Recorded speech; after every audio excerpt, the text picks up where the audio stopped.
राधे राधे। प्रणाम सभी को। वसुदेव सुतम देवम कंसचाणूरमर्दनम देवकी परमानंदम कृष्णं वंदे जगद्गुरुं। श्री कृष्णं वंदे जगद्गुरुं। पिछले वीडियो में श्लोक संख्या 10 तक की चर्चा हुई थी। अब आगे 11वें श्लोक से। जब दो गुणों को दबाकर एक गुण बढ़ता है तब उस बढ़े हुए गुण के क्या लक्षण होते हैं, इसको बताने के लिए पहले बढ़े हुए सत्व गुण के लक्षणों का वर्णन करते हैं। सर्वद्वारेषु देहेऽस्मिन् प्रकाशः उपजायते ज्ञानं यदा तदा विद्या विवृद्धं सत्वमित्युत। जब इस मनुष्य शरीर में सब द्वारों, इंद्रियों और अंतःकरण में प्रकाश, स्वच्छता और विवेक प्रकट हो जाता है, तब यह जानना चाहिए कि सत्वगुण बढ़ा हुआ है। व्याख्या। सर्वद्वारेषु देहेऽस्मिन् ज्ञानम यदा, जिस समय रजोगुणी और तमोगुणी वृत्तियों को दबाकर सत्वगुण बढ़ता है, उस समय संपूर्ण इंद्रियों में तथा अंतःकरण में स्वच्छता, निर्मलता प्रकट हो जाती है। जैसे सूर्य के प्रकाश में सब वस्तुएं साफ साफ दिखती है, ऐसे ही स्वच्छ बहिकरण और अंतःकरण से शब्द आदि पांचों विषयों का यथार्थ रूप से ज्ञान होता है। मन से किसी भी विषय का ठीक ठीक मनन चिंतन होता है। इंद्रियों और अंतःकरण में स्वच्छता, निर्मलता होने से सत्य क्या है और असत्य क्या है, कर्तव्य क्या है और अकर्तव्य क्या है, लाभ किस में है और हानि किस में है, हित किस में है और अहित किस में है, आदि बातों का स्पष्टतया ज्ञान हो जाता है। यहाँ देहेस्मिन कहने का तात्पर्य है कि सत्वगुण के बढ़ने का अर्थात बहिकरण और अंतःकरण में स्वच्छता, निर्मलता और विवेक शक्ति प्रकट होने का अवसर इस मनुष्य शरीर में ही है, अन्य शरीर में नहीं। भगवान ने तमोगुण से बनने वालों के लिए सर्वदेही नाम पद का प्रयोग किया है, जिसका तात्पर्य है कि रजोगुण तमोगुण तो अन्य शरीरों में भी बढ़ते हैं, पर सत्वगुण मनुष्य शरीर में ही बढ़ सकता है। अतः मनुष्य को चाहिए कि वह रजोगुण और तमोगुण पर विजय प्राप्त करके सत्वगुण से भी ऊंचा उठे। इसी में मनुष्य जीवन की सफलता है। भगवान ने कृपा पूर्वक मनुष्य शरीर देकर इन तीनों गुणों पर विजय प्राप्त करने का पूरा अवसर, अधिकार, योग्यता, सामर्थ्य, स्वतंत्रता दी है। तदा विद्याद् विवृद्धं सत्वमित्युत। इंद्रियों और अंतःकरण में स्वच्छता और विवेक शक्ति आने पर साधक को यह जानना चाहिए कि अभी सत्वगुण की वृत्तियाँ बढ़ी हुई है और रजोगुण तमोगुण की वृत्तियाँ दबी हुई है।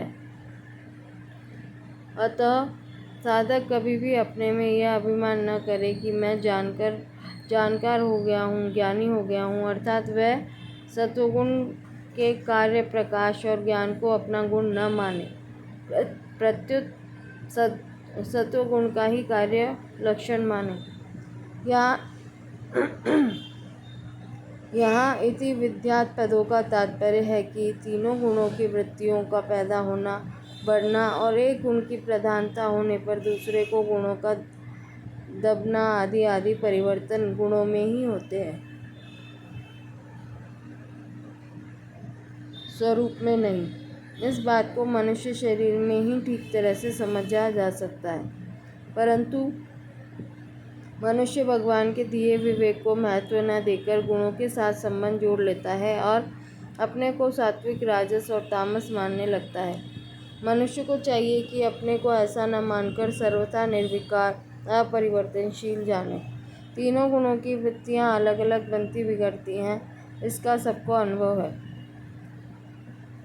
स्वयं परिवर्तन रहित और इन सब वृत्तियों को देखने वाला है। यदि स्वयं भी बदलने वाला होता तो इन वृत्तियों के बनने बिगड़ने को कौन देखता। परिवर्तन को परिवर्तन रहित ही जान सकता है। जब सात्विक वृत्तियों के बढ़ने से इंद्रियों और अंतःकरण में स्वच्छता, निर्मलता आ जाती है और विवेक जागृत हो जाता है, तब संसार से राग हट जाता है और वैराग्य हो जाता है। अशांति मिट जाती है और शांति आ जाती है। लोभ मिट जाता है और उदारता आ जाती है। प्रवृत्ति निष्काम भाव पूर्वक होने लगती है।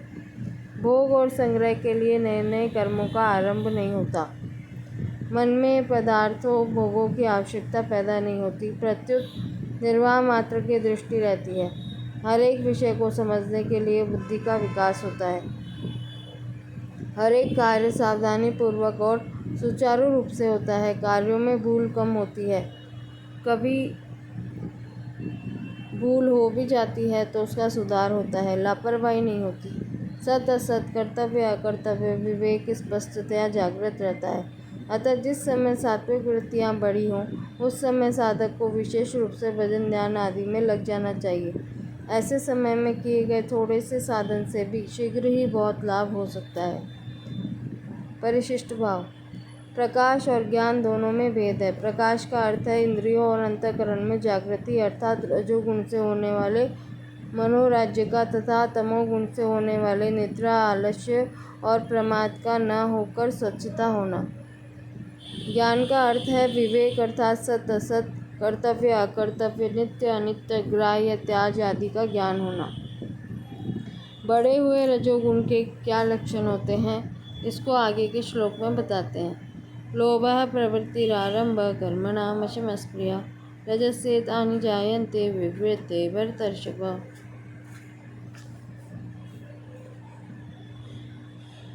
यही भरतवंश में श्रेष्ठ अर्जुन, रजोगुण के बढ़ने पर लोभ, प्रवृत्ति, कर्मों का आरंभ, अशांति और स्पृहा ये वृत्तियाँ पैदा होती हैं। व्याख्या। लोभ, निर्वाह की चीज़ें पास में होने पर भी उनको अधिक बढ़ाने की इच्छा का नाम लोभ है, परंतु उन चीज़ों के स्वाभाविक बढ़ने का नाम लोभ नहीं है। जैसे कोई खेती करता है और अनाज ज़्यादा पैदा हो गया व्यापार करता है और मुनाफा ज़्यादा हो गया, तो इस तरह पदार्थ, धन आदि के स्वाभाविक बढ़ने का नाम लोभ नहीं है और वह बढ़ना दोषी भी नहीं है। प्रवृत्ति, कार्य मात्र में लग जाने का नाम प्रवृत्ति है, परंतु राग द्वेष रहित होकर कार्य में लग जाना दोषी नहीं है, क्योंकि ऐसी प्रवृत्ति तो गुणातीत महापुरुष में भी होती है। राग पूर्वक अर्थात सुख, आराम, धन आदि की इच्छा को लेकर क्रिया में प्रवृत्त हो जाना ही दोषी है। आरंभ कर्मणाम, संसार में धनी और बड़ा कहलाने के लिए, मान, आदर, प्रशंसा आदि पाने के लिए नए नए कर्म करना, नए नए व्यापार शुरू करना, नई नई फैक्ट्रियां खोलना, नई नई दुकानें खोलना आदि कर्मों का आरंभ है। प्रवृत्ति और आरंभ इन दोनों में अंतर है। परिस्थिति के आने पर किसी कार्य में प्रवृत्ति होती है और किसी कार्य से निवृत्ति होती है, परंतु भोग और संग्रह के उद्देश्य से नए नए कर्मों को शुरू करना आरंभ है। मनुष्य जन्म प्राप्त होने पर केवल परमात्मा तत्व की प्राप्ति का ही उद्देश्य रहे, भोग और संग्रह का उद्देश्य बिल्कुल न रहे। इसी दृष्टि से भक्ति योग और ज्ञान योग में सर्वारंभ परित्यागी पद से संपूर्ण आरंभों का त्याग करने के लिए कहा गया है। कर्म योग में कर्मों के आरंभ तो होते हैं, पर वे सभी आरंभ कामना और संकल्प से रहित होते हैं। कर्म योग में ऐसे आरंभ दोषी भी नहीं है, क्योंकि कर्म योग में कर्म करने का विधान है और बिना कर्म किए कर्मयोगी योग पर आरूढ़ नहीं हो सकता। अतः आसक्ति रहित होकर प्राप्त परिस्थिति के अनुसार कर्मों के आरंभ किए जाएं तो वे आरंभ नहीं है, प्रत्युत प्रवृत्ति मात्र ही है, क्योंकि उनसे कर्म करने का राग मिटता है। वे आरंभ निवृत्ति देने वाले होने से दोषी नहीं है। अशम, अंतःकरण में अशांति, हलचल रहने का नाम अशम है। जैसी इच्छा करते हैं वैसी चीज़ें, धन, संपत्ति, यश, प्रतिष्ठा आदि जब नहीं मिलती तब अंतःकरण में अशांति, हलचल होती है। कामना का त्याग करने पर यह अशांति नहीं रहती। स्पृहा नाम प्रवाह का है। जैसे भूख लगने पर अन्न की, प्यास लगने पर जल की, जाड़ा लगने पर कपड़े की आवश्यकता होती है। वास्तव में भूख, प्यास और जाड़ा इनका ज्ञान होना दोषी नहीं है, प्रत्युत अन्न, जल आदि मिल जाए ऐसी इच्छा करना ही दोषी है। साधक को इस इच्छा का त्याग करना चाहिए, क्योंकि कोई भी वस्तु इच्छा के अधीन नहीं है। रजस्येतानि जायन्ते विवृते भरतर्षभ। जब भीतर में रजोगुण बढ़ता है तब उपयुक्त लोभ प्रवृत्ति और वृत्तियाँ बढ़ती हैं। ऐसे समय में साधक को यह विचार करना चाहिए कि अपना जीवन निर्वाह तो हो ही रहा है, फिर अपने लिए और क्या चाहिए। ऐसा विचार करके रजोगुण की वृत्तियों को मिटा दे, उनसे उदासीन हो जाए।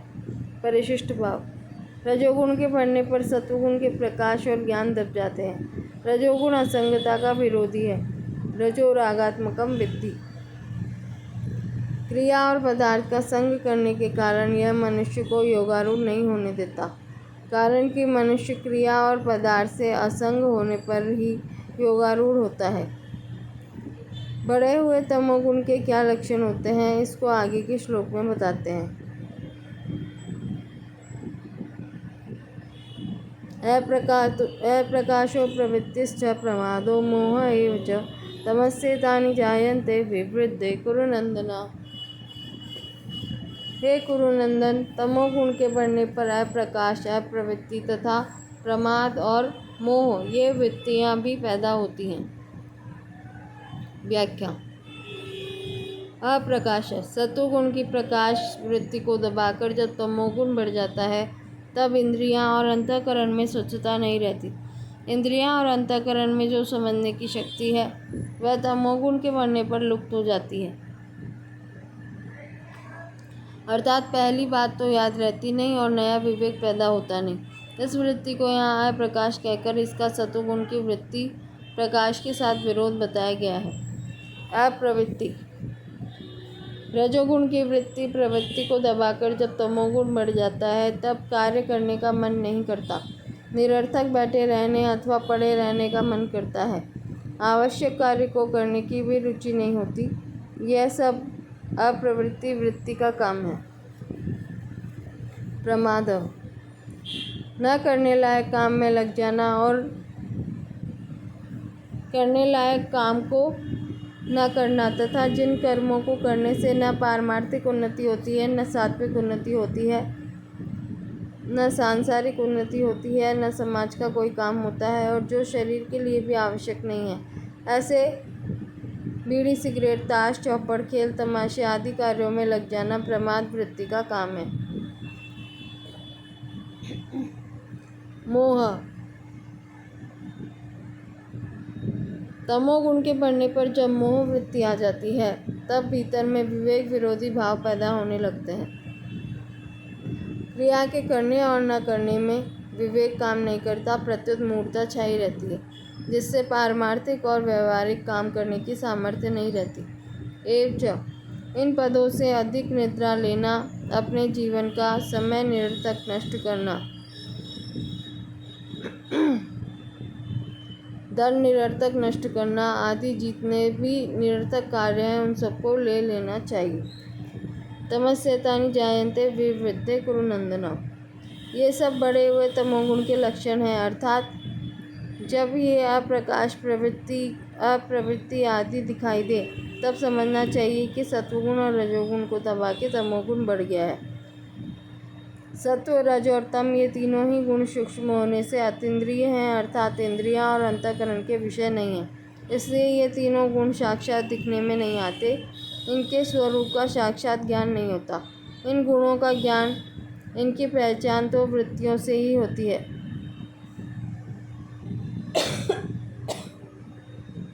क्योंकि वृत्तियाँ स्थूल होने से ये इंद्रियां और अंतःकरण का विषय हो जाती हैं।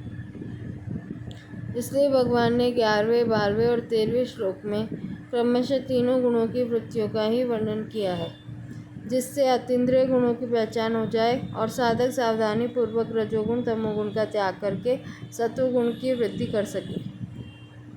मार्मिक बात। सत्व रज और तम तीनों गुणों की वृत्तियाँ स्वाभाविक ही उत्पन्न, नष्ट तथा कम अधिक होती रहती हैं। ये सभी परिवर्तनशील है। साधक अपने जीवन में इन वृत्तियों के परिवर्तन का अनुभव भी करता है। इससे सिद्ध होता है कि तीनों गुणों की वृत्तियाँ बदलने वाली हैं और इनके परिवर्तन को जानने वाले पुरुष में कभी कोई परिवर्तन नहीं होता। तीनों गुणों की वृत्तियाँ दृश्य हैं और पुरुष इनको देखने वाला होने से दृष्टा है। दृष्टा दृष्टि से सर्वथा भिन्न होता है, यह नियम है। दृश्य की तरफ दृष्टि होने से ही दृष्टा संज्ञा होती है। दृश्य पर दृष्टि न रहने से दृष्टा संज्ञा रहित रहता है। भूल यह होती है कि दृश्य को अपने में आरोपित करके वह मैं कामी हूँ, मैं क्रोधी हूँ आदि मान लेता है। काम क्रोध आदि विकारों से संबंध जोड़कर उन्हें अपने में मान लेता है। उन विकारों को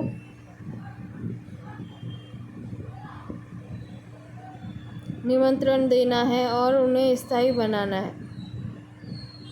मनुष्य भूल से क्रोध आने के समय क्रोध को उचित समझता है और कहता है कि यह तो सभी को आता है और अन्य समय मेरा क्रोधी स्वभाव है, ऐसा भाव रखता है।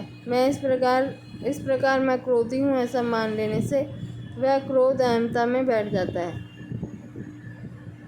फिर क्रोध रूप विकार से छूटना कठिन हो जाता है। यही कारण है कि साधक प्रयत्न करने पर भी क्रोध आदि विकारों को दूर नहीं कर पाता और उनसे अपनी हार मान लेता है।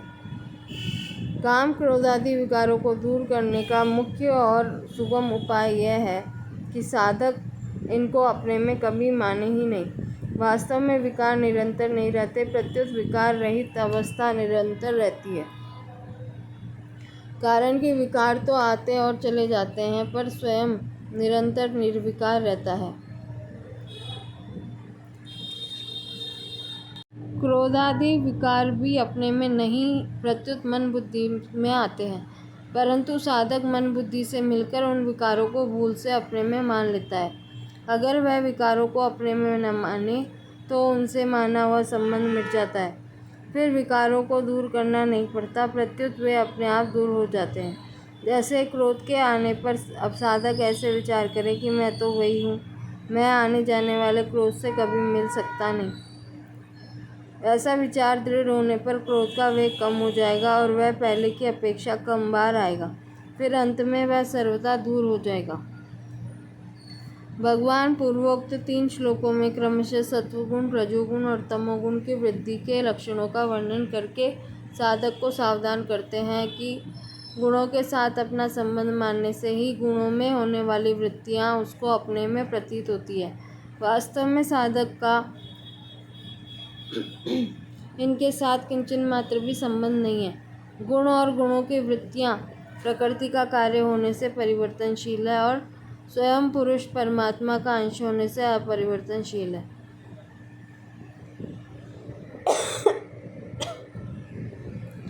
प्रकृति और पुरुष दोनों विजातीय हैं। बदलने वाले के साथ न बदलने वाले का एकात्म भाव हो ही कैसे सकता है।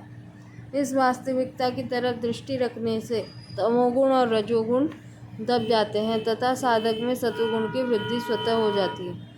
सत्वगुण में भोग बुद्धि होने से अर्थात उससे होने वाले सुख में राग होने से वह सत्वगुण भी गुणातीत होने में बाधा उत्पन्न कर देता है। अतः साधक को सत्वगुण से उत्पन्न सुख का भी उपभोग नहीं करना चाहिए।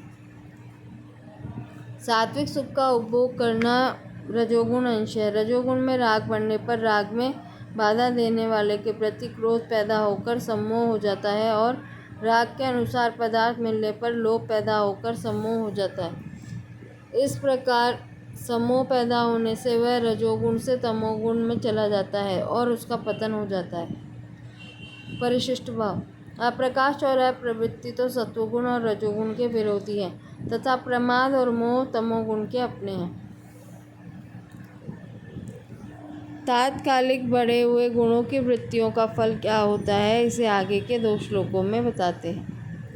यदा सत्वे प्रवृत्ते तु प्रलयम् याति देहभृत् तदोत्तमविदां लोकान् नैमनान् प्रतिपद्यते। जिस समय सत्वगुण बड़ा हो उस समय यदि देहधारी मनुष्य मर जाता है तो उत्तम वेत्ताओं के निर्मल लोकों में जाता है। व्याख्या। यदा सत्वे प्रवृद्धे प्रतिपद्यते। जिस काल में जिस किसी भी देहधारी मनुष्य में, चाहे वह सत्वगुणी, रजोगुणी अथवा तमोगुणी ही क्यों न हो, जिस किसी कारण से सत्वगुण तात्कालिक बढ़ जाता है अर्थात सत्वगुण के कार्य स्वच्छता, निर्मलता आदि वृत्तियाँ तात्कालिक बढ़ जाती है, उस समय अगर उस मनुष्य के प्राण छूट जाते हैं तो वह उत्तम कर्म करने वालों के निर्मल लोकों में जाता है। उत्तम विदाम कहने का तात्पर्य है कि जो मनुष्य उत्तम कर्म करते हैं, अशुभ कर्म कभी करते ही नहीं, अर्थात उत्तम ही उसके भाव है, उत्तम ही उसके कर्म है और उत्तम ही उसका ज्ञान है। ऐसे पुण्य कर्मा लोगों का जिन लोकों पर अधिकार हो जाता है, उन्हीं निर्मल लोकों में यह मनुष्य चला जाता है, जिसका शरीर सत्वगुण के बढ़ने पर छूटा है। तात्पर्य है कि उम्र भर शुभ कर्म करने वालों को जिन ऊंचे ऊंचे लोकों की प्राप्ति होती है, उन्हीं लोकों में तात्कालिक बढ़े हुए सत्वगुण की वृत्ति में प्राण छूटने वाला जाता है। सत्वगुण की वृद्धि में शरीर छोड़ने वाले मनुष्य पुण्यात्माओं के प्राप्तव्य ऊंचे लोकों में जाते हैं। इससे सिद्ध होता है कि गुणों से उत्पन्न होने वाले वृत्तियां कर्मों की अपेक्षा कमजोर नहीं है, अतः सात्विक वृत्ति भी पुण्य कर्मों के समान ही श्रेष्ठ है। इस दृष्टि से शास्त्र विहित पुण्य कर्मों में भी भाव ही महत्व है, पुण्य कर्म विशेष का नहीं। इसलिए सात्विक भाव का स्थान बहुत ऊंचा है। पदार्थ, क्रिया, भाव और उद्देश्य, ये चारों क्रमशः एक दूसरे से ऊंचे होते हैं। रजोगुण और तमोगुण की अपेक्षा सत्वगुण की वृत्ति सूक्ष्म और व्यापक होती है। लोक में भी स्थूल की अपेक्षा सूक्ष्म का आहार कम होता है। जैसे देवता लोग सूक्ष्म होने से केवल सुगंधि से ही तृप्त हो जाते हैं, हाँ, स्थूल की अपेक्षा सूक्ष्म में शक्ति अवश्य अधिक होती है। यही कारण है कि सूक्ष्म भाव की प्रधानता से अंत समय में सत्वगुण की वृद्धि मनुष्य को ऊंचे लोकों में ले जाती है। अमलान कहने का तात्पर्य है कि सत्वगुण का स्वरूप निर्मल है, अतः सत्वगुण के बढ़ने पर जो मरता है उसको निर्मल लोकों की प्राप्ति होती है। यहाँ यह शंका होती है कि उम्र भर शुभ कर्म करने वालों को जिन लोकों की प्राप्ति होती है, उन लोकों में सत्वगुण की वृत्ति बढ़ने पर मरने वाला कैसे चला जाता है। भगवान की यह एक विशेष छूट है कि अंतकाल में मनुष्य की जैसी मति होती है वैसी ही उसकी गति होती है। अतः सत्वगुण की वृत्ति बढ़ने पर शरीर छोड़ने वाला मनुष्य उत्तम लोकों में चला जाए, इसमें शंका की कोई बात ही नहीं है। परिशिष्ट भाव तदोत्तम विदाम लोकान न मलान। विवेकवान पुरुष उत्तम वेता है। यदि सत्वगुण को अपना मानकर उससे रमण न करे और भगवान की सम्मुखता रहे, तो सात्विक मनुष्य सत्वगुण से भी असंग होकर भगवान के परम धाम को चला जाएगा। अन्यथा सत्वगुण का संबंध रहने पर वह ब्रह्मलोक तक के ऊंचे लोकों को चला जाएगा। अमलान ब्रह्मलोक तक के लोकों में तो सापेक्ष निर्मलता है, पर भगवान के परम धाम में निरपेक्ष निर्मलता है। इससे आगे के श्लोकों की चर्चा कल करेंगे। राधे राधे।